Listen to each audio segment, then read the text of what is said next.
सोच, संगत और ज्ञान के कारण संसार में लोग दो हिस्सों में बंटे हैं।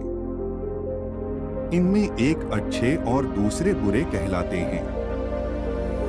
लेकिन प्रश्न यह है कि कैसे और क्यों व्यक्ति अच्छा और बुरा बन जाता है।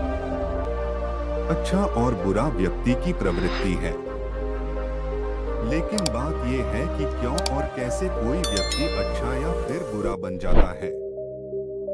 अच्छा इंसान कैसे बने? आज संसार में चारों ओर बुराई ही बुराई है और हर तरफ बुरे खबरों की कोई कमी नहीं है। इसका वजह है इंसान का बुरा बनना। जब इंसान की प्रवृत्ति बुरी हो जाती है तो संसार भी बुराइयों से भर जाता है। गौतम बुद्ध की इस उपदेश से जानेंगे क्यों कोई व्यक्ति बुरा बन जाता है और बुरे काम करने लगता है। साथ ही इस कहानी में जानेंगे कैसे बने अच्छा इंसान। एक गांव में एक शातिर चोर रहता था। पूरा गांव उस चोर के बारे में जानता था, लेकिन इसके बावजूद भी कोई उसे पकड़ नहीं पाया। उस शातिर चोर ने अपना संपूर्ण जीवन चोरी करने में लगा दिया। इतना ही नहीं, आसपास के गांव और नगर में भी उसकी बराबरी का कोई चोर नहीं था। शातिर चोर का बेटा भी बन गया चोर। चोर का एक बेटा था जिसे वह अपनी तरह ही शातिर चोर बनाना चाहता था। इसलिए वह अपने बेटे से हमेशा कहता था कि कभी किसी साधु या सन्यासी के उपदेश को मत सुनना। यदि कोई कुछ कहे भी तो अपने कान बंद कर वहां से भाग जाना। बचपन से ही उसका बेटा अपने पिता से इन्हीं बातों को सुनता आ रहा था, जिस कारण ये बातें उसके मन में बैठ गई थी। ऐसे में बड़े होकर बेटा भी अपने पिता की तरह शातिर चोर बन गया। एक दिन उसे बड़ा लालच आया और वह सेठ के घर में चोरी करने के उद्देश्य से जाने लगा। तभी रास्ते में लोगों की भीड़ नजर आई। चोर ने देखा कि लोग एक सन्यासी के चरणों में गिरकर उनका आशीर्वाद ले रहे हैं। वो सन्यासी गौतम बुद्ध थे। चोर साधु सन्यासी से दूर रहता था क्योंकि उसे अपने पिता से यही सीख मिली थी। लेकिन भगवान बुद्ध को देख वह उनकी ओर आकर्षित हो गया। इसका कारण यह है कि पहली बार उसे किसी तेजस्वी व्यक्ति के दर्शन हुए थे। अचानक उसे पिता की बात याद आ जाती है कि चोर असमंजस में रहता है कि वह सन्यासी के पास जाए या चोरी करने के लिए आगे बढ़ जाए। एकाएक उसके मन में यह प्रश्न आता है कि आखिर पिताजी क्यों साधु संतों से दूर रहने को कहते थे।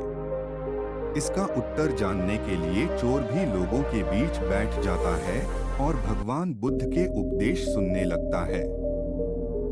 बुद्ध लोगों को झूठ बोलने और विश्वासघात के बारे में बताते हैं। उपदेश समाप्त होने के बाद सभी लोग अपने घर लौट जाते हैं और चोर भी चोरी करने के लिए महल की तरफ निकल जाता है।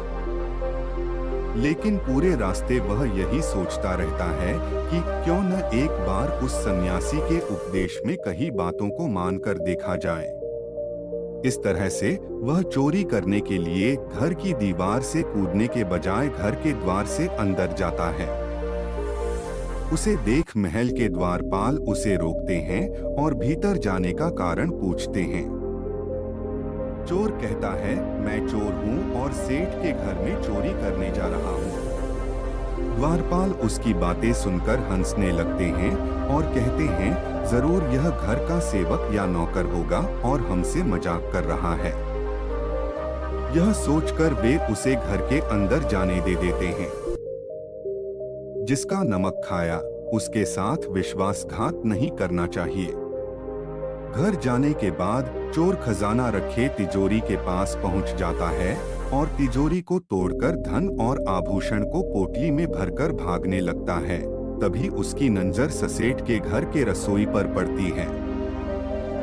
रात होने के कारण सभी सो रहे होते हैं और रसोई में कोई नहीं रहता है। चोर को जोर की भूख लगी थी, इसीलिए वह रसोई में जाकर पेट भर खाना खा लेता है। इसके बाद चोर वहां से जाने लगता है। तभी उसे बुद्ध के उपदेश में सुनी दूसरी बात याद आती है कि जिसका नमक खाया है उसके साथ कभी भी विश्वासघात नहीं करना चाहिए। चोर सोचता है, मैंने इस घर का नमक खाया है, ऐसे में इनका धन चोरी कर मैं इनके साथ विश्वासघात करूंगा। इसीलिए चोर चुराए हुए धन को रसोई में ही छोड़कर जाने लगता है।